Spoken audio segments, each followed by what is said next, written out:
ഡ്യൂട്ടിക്കിടയിൽ വിളിക്കരുതെന്ന് പറഞ്ഞിട്ടില്ല എന്റെ പൊന്നു ശോശാമേ. അതെ, എളയപ്പന്റെ ചിഞ്ചുമോളുടെ ബർത്ത്ഡേ എന്ന് വിഷ് ചെയ്താ? നാളെ രാവിലെ പോരെ? പാതിരയ്ക്ക് വിഷ് ചെയ്താലേ ഒരു പഞ്ചുള്ളൂ. വാട്സാപ്പിൽ ഒരു വോയിസ് മെസ്സേജ് ഇട്ടാ മതി. ആ ഓക്കെ.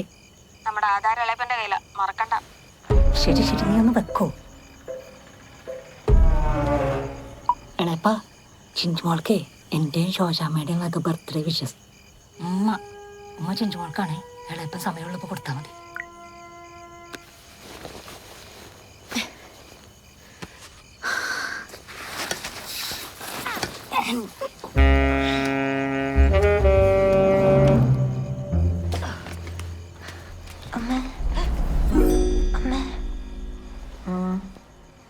എന്തോ ഒരു അനക്കം കേട്ടതുപോലെ.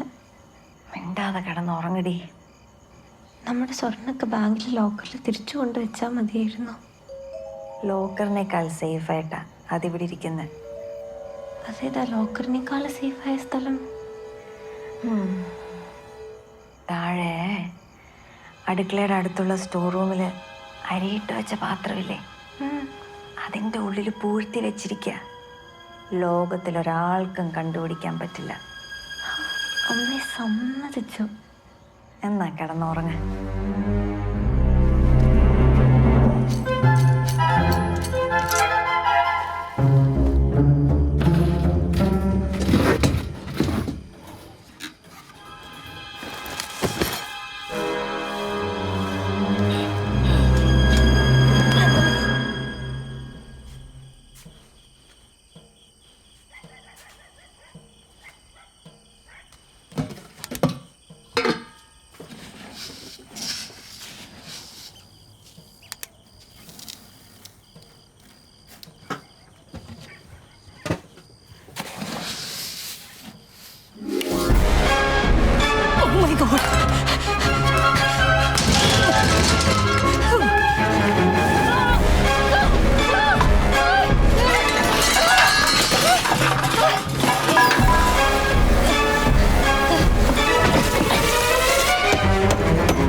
ആ മോളെ,